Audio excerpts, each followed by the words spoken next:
Yes, it's For Your Pet. Here at Fox 7, we love our pets. We know you do too, so we start our segment called For Your Pet. Joining me today, Dr. Barrett Donop from Austin Veterinary Diagnostic Hospital to talk to us today. We're talking about endoscopies, which are very fascinating. You have an endoscope here. I brought a couple of them, yeah, some flexible endoscopes. And they're really cool little things. Like, look at this.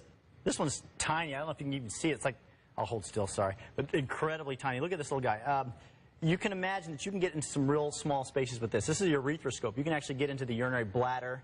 You can go up a nose. You can go down a throat. But it's adorable. I mean, look at this little thing. Can you Only a doctor will call that adorable. Look at that. It's awesome. Look how little that little thing is. But I brought a different scope. I'll set this one down. But I brought a different scope over here. This one is a 1-meter scope. This is a workhorse scope. I mean, this is a large scope. You can imagine just how far you can go into a dog or a cat with something like this.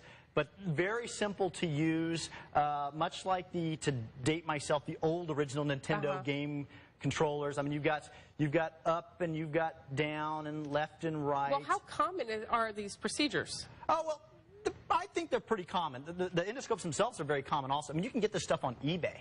So when we talk about... But don't try this at home. Well, my plumber has them. Pest control police have them. Lots of occupations have these things, and they're, why wouldn't you? It's like shrinking yourself down. You can go into an area that you can't normally get to. They're that common. Well, tell me exactly what they're used for. Well, at our hospital, they're used primarily to diagnose. So, you know, I can ultrasound or I can X-ray or CT an animal or location and have a three-dimensional idea of what it looks like, but there's nothing like actually seeing it. And with a scope, you can actually get into that area and see it. I mean, I can go see the problem area. I can take some little biopsies of it. In some cases, I can actually fix what the problem is by removing what the problem is. The classic case, you and I talked about this before, are like holidays, foreign bodies. Cats and dogs, for whatever reason, eat stupid things at times. And no. Yeah. And you're saying it's like the ornaments? Ornaments, yeah. Tinsel, whatever's in the Easter basket, whatever's under the tree, or toys, what have you. But you can snake this scope down in there and see what the foreign body is. Oftentimes, you can grab a hold of it, and without having to go to surgery, without having to cut on the dog or cat, you can remove it out the mouth and wake them up and send them home so they could eat the next stupid thing and come back later that day. Hopefully not. So Mickey Mouse toys, you've seen it all.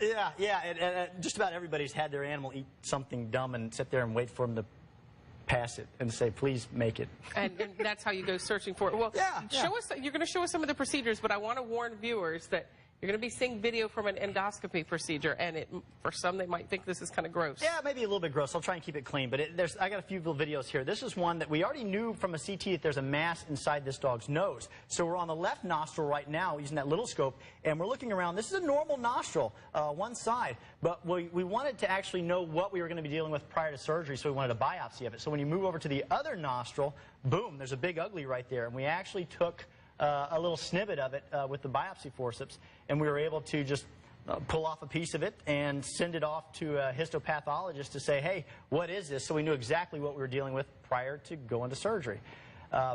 These are kind of edited videos, but it's pretty short. So I've got another video coming up here that has to do with, let's see if we can go to the next one. I think it's kind of caught in the loop. Yeah, it's a fish hook. Speaking of stupid stuff, there's a fish hook right there stuck in this dog's esophagus. And if you can't get that out with the scope, if you can't get that out with the scope, you're going to have to cut this dog's chest open and go through a pretty gnarly procedure to try and get that out. While we're looking at this, because we're running out of time, what are some warning signs so you know, hey, I think my pet may have swallowed something? They're not going to eat? Well, if it's something that you can pull out with the scope, they may still eat, but they'll be intermittently vomiting. They may eat like crazy and still just vomit and vomit, but be normal, be absolutely normal. Good information. We're out of time. Thanks so much. If you have any questions about pets and endoscopies, just give the guys a call at Austin Veterinary Diagnostic Hospital. That number is on our screen. It's 512-288-1040. You can also check them out at austinvet.net. Dr. Donop will be here talking next week. Quickly tell me what that is. Well, I think we're going to try and tackle it, either by myself or Dr. Varga. Not sure just yet, but we're going to try and tackle one of the email questions that somebody's asked. Okay, well then that leads us to send us an email. If there's something you want to talk about on For Your Pet, go ahead and send us an email to fox7foryourpet@gmail.com.